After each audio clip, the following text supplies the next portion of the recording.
Welcome to IELTS.net podcast. How to masterfully describe a famous monument in your country for IELTS speaking. Describing a famous monument in your country is a common topic in IELTS speaking tests. This task requires candidates to showcase their language skills while demonstrating knowledge about their national heritage. In this comprehensive guide, we'll explore effective strategies to excel in this speaking task, providing sample answers and detailed analysis to help you achieve a high band score. Understanding the task. Before we dive into the specifics, it's crucial to understand what the examiner is looking for when asking about a famous monument. They want to assess your ability to describe physical features accurately, explain historical significance, express personal opinions and emotions, use a wide range of vocabulary and complex structures, speak fluently and coherently. Let's break down the IELTS speaking test structure and see how this topic might be addressed in each part. Part 1. Introduction and Interview. In Part 1, you might be asked general questions about monuments or famous places. Here are some possible questions. Are there any famous monuments in your hometown? Do you like visiting historical monuments? Why or why not? How often do you visit monuments?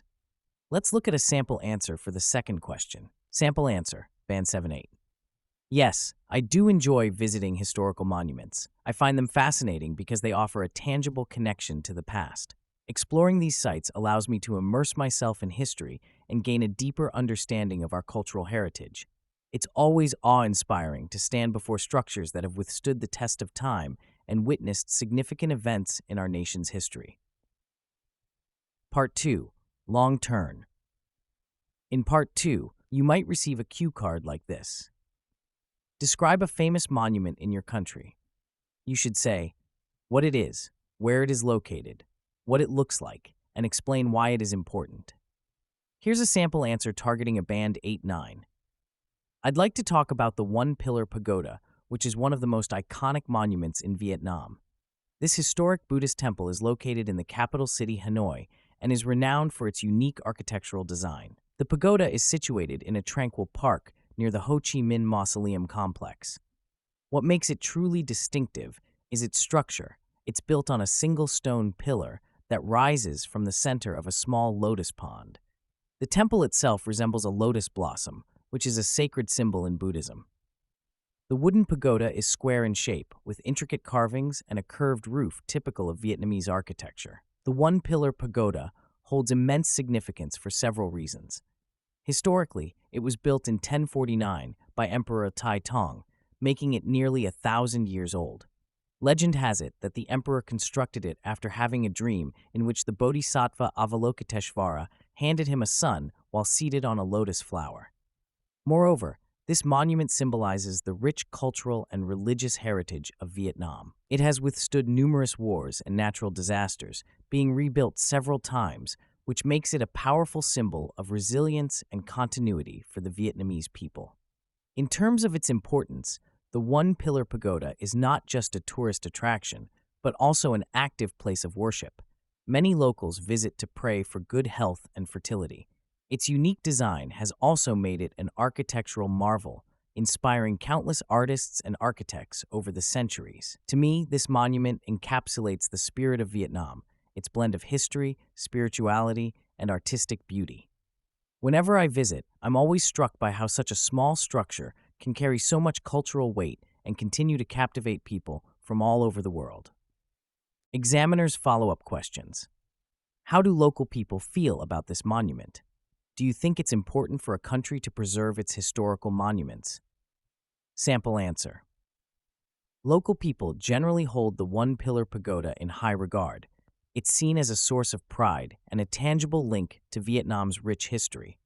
Many Hanoians, in particular, view it as an integral part of their city's identity. The pagoda is not just a tourist attraction, but a living monument where people come to pray and seek blessings.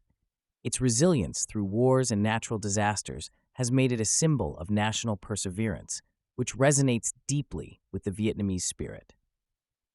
Absolutely, I believe it's crucial for countries to preserve their historical monuments. These structures are invaluable repositories of our cultural heritage and collective memory. They provide tangible evidence of our ancestors' achievements and help us understand our roots. Moreover, historical monuments often become symbols of national identity and can foster a sense of pride and unity among citizens. From an educational perspective, they offer irreplaceable opportunities for hands-on learning about history and architecture. Economically, well-preserved monuments can boost tourism, contributing to local economies.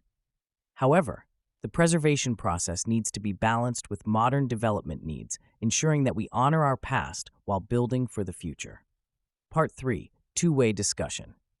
In Part 3, the examiner might ask more abstract questions related to monuments and cultural heritage. Here are some potential questions and sample answers.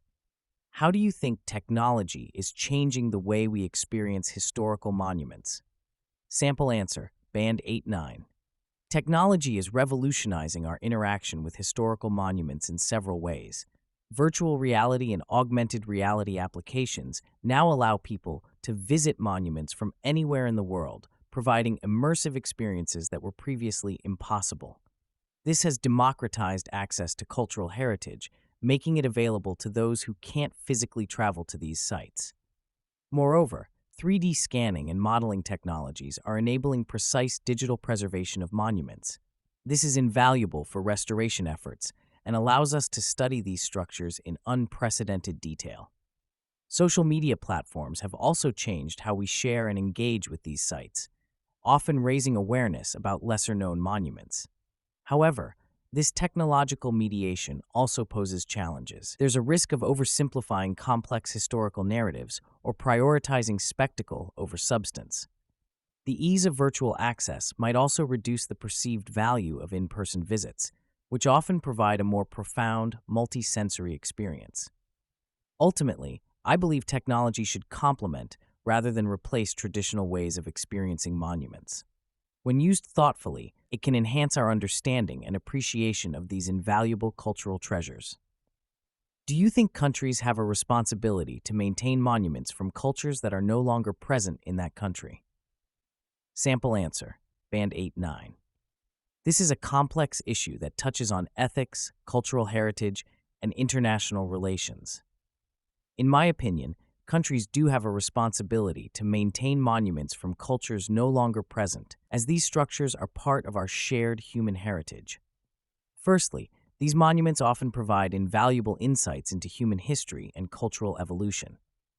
They can be crucial for archaeological and historical research, helping us understand past civilizations and their interactions. Preserving them is thus a service to global knowledge and understanding. Secondly, maintaining these monuments can be seen as an act of respect and reconciliation, especially in cases where the culture's absence is due to historical conflicts or displacement. It demonstrates a nation's commitment to acknowledging and honoring diverse historical narratives. However, this responsibility comes with challenges. There may be financial constraints, especially for developing countries. There might also be conflicting claims of ownership or differing views on how these monuments should be preserved or presented. I believe the international community, through organizations like UNESCO, has a role to play in supporting countries in this endeavor. This could involve financial aid, expertise sharing, or collaborative preservation projects. Ultimately, while it may be challenging, preserving these monuments is crucial for maintaining a comprehensive and inclusive historical record. It reflects a mature approach to history that recognizes the interconnectedness of human cultures and the value of preserving diverse cultural legacies for future generations. Key vocabulary and structures for high scores. To achieve a high band score, incorporate advanced vocabulary and complex structures in your responses. Here are some examples. Architectural marvel. Marvel, noun phrase, a building or structure that is exceptionally beautiful or impressive. Example, the Taj Mahal is widely regarded as an architectural marvel. Cultural significance. Call significance, noun phrase, the importance of something in terms of culture and traditions. Example, the Great Wall of China holds immense cultural significance for the Chinese people. To withstand the test of time, to withstand that test of time, idiom, to remain important or valuable for a long period. Example, The Colosseum in Rome has withstood the test of time, remaining an iconic symbol of ancient Roman engineering. To encapsulate EPS verb, to express the essential features of something succinctly. Example, the Statue of Liberty encapsulates the ideals of freedom and democracy. Invaluable, adjective, extremely useful or indispensable. Example, historical monuments provide invaluable insights into our past. Tips from an IELTS examiner. As an experienced IELTS examiner, here are my top tips for excelling in the speaking test. Practice regularly. Familiarize yourself with common IELTS topics and practice describing them in detail. Use a variety of sentence structures. Mix simple, compound, and complex sentences to demonstrate your language proficiency. Develop your ideas. Don't just list facts. Explain your thoughts and provide reasons for your opinions. Use idiomatic language naturally. Incorporate idioms and collocations, but ensure they fit the context. Work on your pronunciation and fluency. Clear pronunciation and natural rhythm can significantly impact your score. Stay calm and confident. Remember, the examiner is there to assess your English, not to trick you. By following these strategies and using the sample answers as inspiration, you'll be well prepared to describe famous monuments and other topics in your IELTS speaking test. Remember, the key is to practice regularly and speak confidently about a wide range of subjects. For more tips on describing places and landmarks, check out our guide on how to describe a famous place you have visited. Good luck with your IELTS preparation. Thank you so much for tuning in today. If you enjoyed this episode and found it helpful, make sure to follow our channel so you don't miss out on more valuable content coming your way. We've got a lot of exciting topics lined up, and we'd love for you to be part of the journey. Hit that follow button and stay connected with us for more insights and inspiration. See you in the next episode.